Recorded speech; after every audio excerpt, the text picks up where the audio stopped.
Hoje eu vou te explicar, pelo menos tentar soltar uns insights, para você entender o porquê que tá essa zona nos relacionamentos atuais, nos relacionamentos contemporâneos. A mulher já perdeu o seu valor. Eu falo a mulher em geral, não todas, é claro. Mas a mulher hoje em dia ela é vista como algo sem valor, né? Elas são descartáveis, elas estão equiparadas aos homens, têm os mesmos direitos. Eu não estou falando que os homens estão corretos, mas as mulheres reclamam tanto dos homens que acabam fazendo o que eles mesmos fazem de errado e vira um ciclo vicioso e fica até mesmo difícil para o homem sair. Então as mulheres hoje em dia elas são postas como se fossem carnes de açougue, sabe? O homem pode escolher cada carne diferente, porque ele já tem uma predisposição de viver em iniquidade, em viver em... Como que fala aquela palavra, gente? Promiscuidade, é isso? Eu esqueci. Deixa nos comentários que eu esqueci. Mas ser uma pessoa promíscua, sabe? Ele já tem essa tendência. Então, toda pessoa que não é posicionada referente aos seus valores, não tem aquela maturidade, não aprendeu com os erros, devido ao seu nível de consciência baixo, reluta e sofre por não aprender, ela vive esse vazio, essa culpa, esse sentimento de ser usada. Isso tudo mascarado em forma de empoderamento.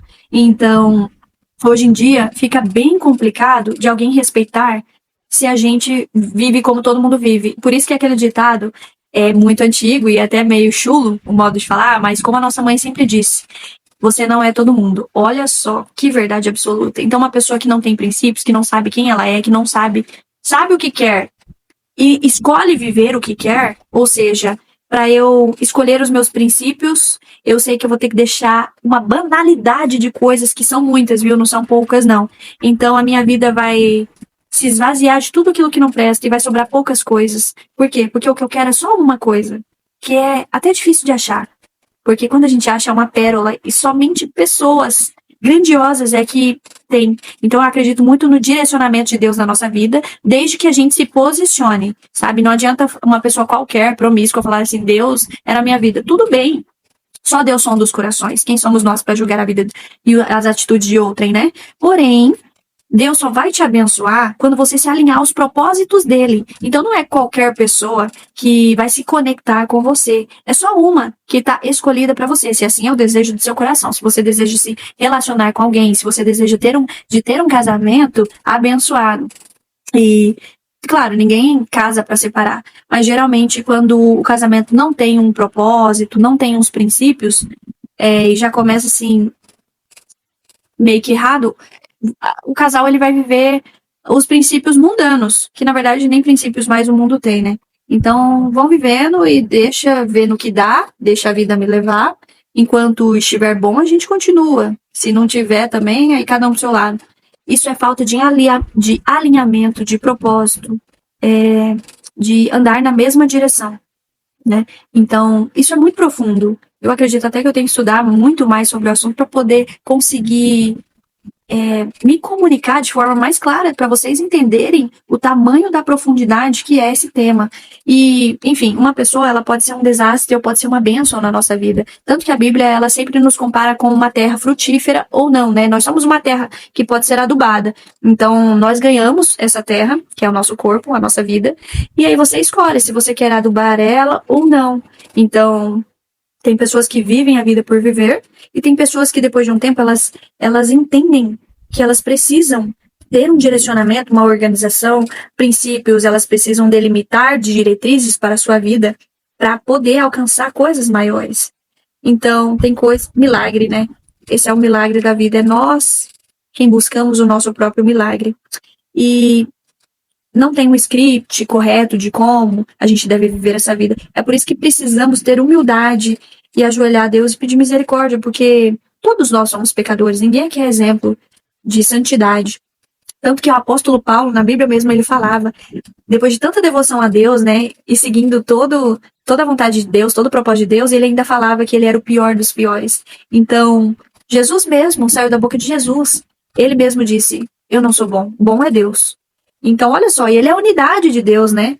Meu Deus, olha isso, vindo da boca de Jesus. Então, nós temos que ter a humildade de reconhecer que nós não conseguimos sozinho.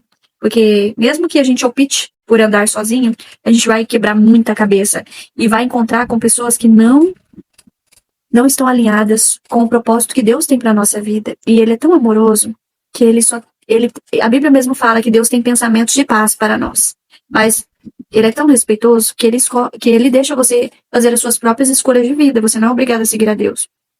Postar versículos bíblicos faz bem, né, para os seus neurotransmissores, né? Isso é até levantamento científico, né, que foi comprovado, teve estudo, enfim. Orar de vez em quando, mas realmente ter um relacionamento com Deus vai exigir muito mais entrega e é difícil. É difícil porque todo dia você tem que escolher e exercer, ter atitudes devocionais, né? Então não é só ler uma Bíblia, não é só ter um momento com Deus, não. O momento é toda hora, enquanto você respirar, a todo momento. Tanto que a Bíblia fala orar sem cessar, e também fala assim, orar em espírito, sabe? Alguma coisa assim, gente. Então, a todo momento. E também fala vigiar e orar. Então, assim, não é da boca para fora, né?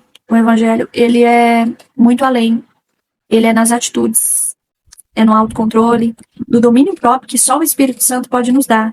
Então, a Bíblia mesmo fala que tem coisas que só com oração e jejum que sai. Por exemplo, no mundo de hoje, todo mundo é ficante, todo mundo transa, mesmo que quem é solteiro, quem não tem um relacionamento, ele vai transar com alguém, né? Vai ter uma né?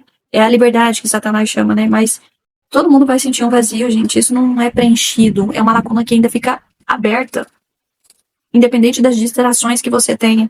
Então, até perdi o raciocínio aqui, mas a coerência vai te alinhar com a pessoa certa da sua vida. E para isso vai exigir sacrifício. Assim como José. Lembra da Bíblia? José, nossa, é o meu personagem, entre aspas, favorito da Bíblia, né?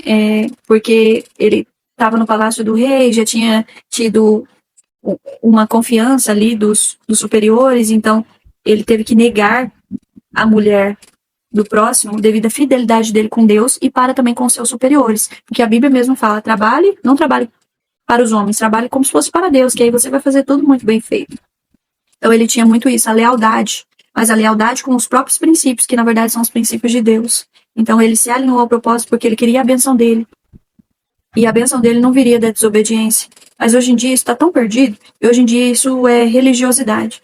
Bom, tem uma linha muito tênue mesmo entre as coisas da Bíblia e a religiosidade. Então, cada um precisa pedir discernimento para Deus e para interpretar a palavra de Deus para poder viver da melhor forma possível, sem religiosidade.